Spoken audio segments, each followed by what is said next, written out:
Going from business into politics, what was the one thing that surprised you the most out of all of it? Yeah. I'm sure you went in with an expectation as well. Yeah. I think the lack of competence of a lot of politicians, if you want to know the truth, right? I mean, these are mainly people who didn't have jobs.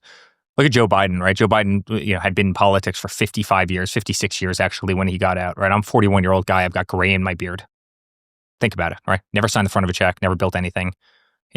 Most of his life had yes-no decisions, yes-no votes. Could you imagine if my life was a yes-no vote, right? I mean, I might need to effectuate 500 things to get to the end result. And it's all a roadmap in order to get there.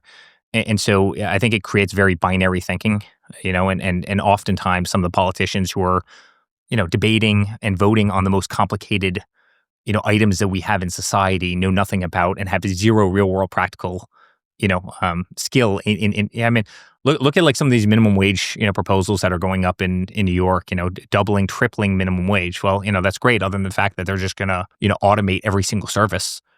And you're not going to have any jobs in the state because they won't be able to afford to pay for it, right? And you see that. Like, look at California, right? They want to triple minimum wage, double minimum wage.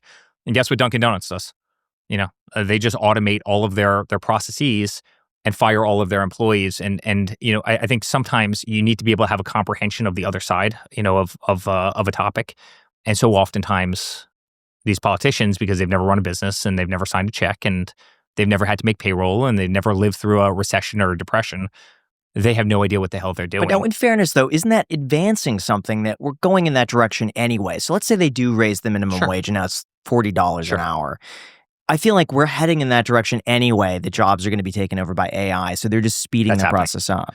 They're probably speeding the process up, probably at the behest of people, and they're forcing it. All right, right now it's not forced. It can, capitalism can chart that path and the speed of that path. I think so oftentimes, they make bad decisions that forces something that wouldn't otherwise have to be. And I think that's, again, at the behest of a lot of people, right? And so that always enamored me about politicians, right? When you have people who really never had real world experience and all of a sudden they're on a, but yet you'll hear from all these people, right? Hillary Clinton, what does Donald Trump know about foreign policy? Oh, ha, ha, ha. Well, I mean, in fact, from the fact that we've spent our entire life in just about every country around the world because we're in international real estate, maybe nothing, but her foreign policy caused 20 years of death and destruction and wars. Whereas, my father was serving French fries 12 months ago and all of a sudden we have, peace in the Middle East. So everyone knows that politics is extremely corrupt, but what was the exact moment in your life that you realized it's way worse than you could have thought? Well, it's funny. I talk about it in this book, and congratulations, by the way. And I never thought I would be a number one best-selling author. I'm a guy who builds, buildings. I'm number one in the United States. It's kind of a, crazy thing.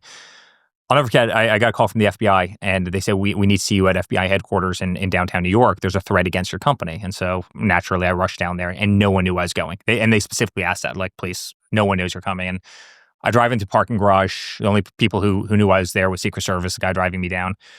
And go up to the 8th floor into one of these, skiffs. It's kind of this, lead-lined room where, you can't bring cell phones, you can't bring anything into it. And they go, hey, there's a cyber threat against your company. I go, okay, great. I can see every cyber threat that's coming into our company, right? If you have a half-decent IT department, you can see cyber attacks every single day, right? This is like, 101 business stuff. And I go, where's it coming from? Well, sir, we can't tell you that. Guys, is it China? No. Is it Russia? No. Is Iran? And their eyes just, light up. Okay, so guys, so there's a cyber threat coming out of Iran. Least shocking thing I've heard all day.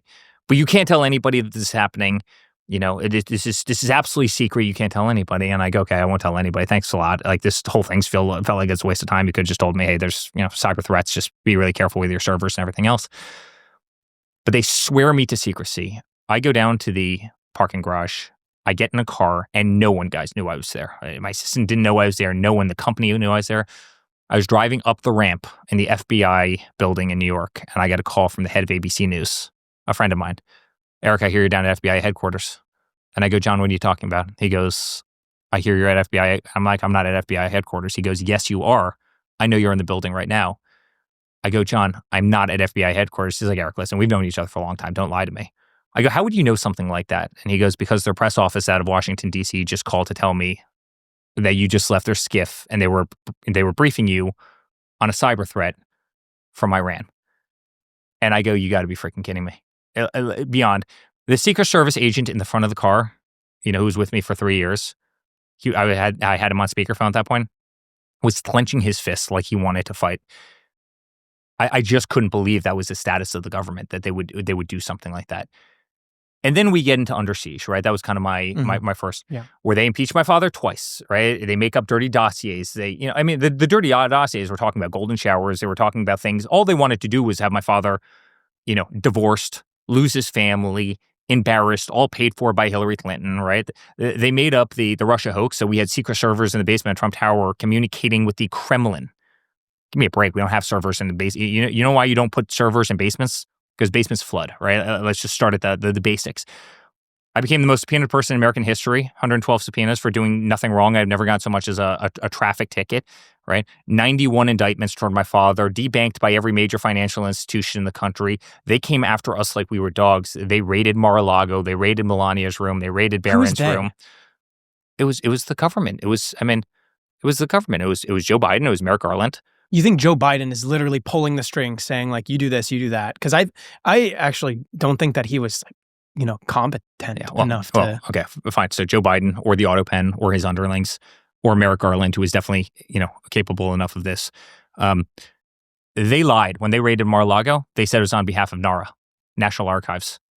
Does anybody really believe that the National Archives has enough power to tell 30 armed FBI agents to raid Mar-a-Lago and it not come from the White House? And by the way, they've all but admitted that it came from the White House at this point, right? But, no one believes that, right? I mean, why was Letitia James at the White House every week, right? Why was Alvin Bragg at the White House every week? Why was Fani Willis and Nathan Wade at the White House every single week? Was that their jobs? Isn't that a little bit strange? We know that Hillary paid for the dirty dossier, right? We know that Barack Obama was the one that did, the Russia hoax. First because they wanted to try and make sure my father didn't get as many votes. And then second of all, because they were so embarrassed that a ragtag group of people who didn't know a damn thing about politics beat them, that they want to be able to perpetuate this narrative for a long period of time, right? They weaponized every bank. They weaponized every, financial institution. They weaponized the DOJ. They spied on our campaign. Kind of forgot to mention that before. How do you handle all of this? All the public criticism, all the attacks. How do you deal with it? And how you do it? You fight back. You don't give up. You fight back. Right. And that's this story, guys.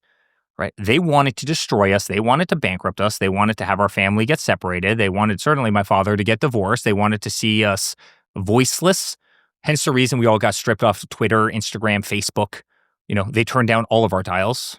It's one of the reasons you guys are as successful as you are, right? Because people are sick and tired of, they want to hear independent media versus, the nonsense that ABC and NBC and CNN and everybody else was shoveling for years. I mean, they wanted to see us dead. They wanted to see us in a jail cell. And when none of this worked, you know what they did? They tried to shoot my father, right? Not only the first time in Butler, but then they tried to get him 8 weeks later, about 4 miles away from here at Trump International. They wanted him off of the stage because they couldn't control us, right? We weren't one of them. We weren't the establishment. They couldn't believe that we beat them at their own game. I mean, guys, we self-funded our first campaign. Hillary Clinton raised $1.5 billion and actually knew what a delegate was, and we still beat her, right? It's kind of a remarkable thing. And we love this country. We love our nation. We love the Constitution. We love God. We love faith. We love freedom. And our country was going to hell. And so guess what? We fought. And we fought relentlessly. And I talk about it in the book. It was, guys, we either won the White House or we were going to be in jail for doing absolutely nothing wrong. That was the pendulum that was the Trump life. And I said that to my father in the car one day. We were coming out of a courtroom in downtown New York. And I go, it's either 1600 Pennsylvania Avenue or you and I, for doing nothing wrong, are going to be in 2 jail cells, because that's how bad the system was weaponized. If you've ever been denied a car loan, credit card, or even an apartment because of what's on your credit report, you are not alone. Most people don't even know what's hurting their credit score, let alone how to fix it. That is exactly where our sponsor Dispute Beast comes in. It's an AI-powered platform that helps you find and remove outdated or inaccurate items from your credit report fast. We're talking things like late payments, old accounts and collections, or even accounts that don't belong to you. Not to mention, how it works is super easy. You connect your credit report and DisputeBeast scans it for negative marks that could be dragging down your score. Then it generates custom dispute letters tailored for your situation, no templates and no guesswork. You could choose to just download the data and send it to the agencies yourself, or you can use their built-in mail service where they will literally handle everything for you. It's honestly just really clean and simple to use, and it's built by experts. So if you're ready to take back control of your credit, go to DisputeBeast.com/ICH today. There's also a link down below in the description, DisputeBeast.com/ICH. Guys, they will literally handle everything for you. If you're dissatisfied with your credit, they will do all of the research, let you know what's going wrong, and they will fight for you. DisputeBeast.com/ICH. Thank you so much to DisputeBeast for sponsoring this clip.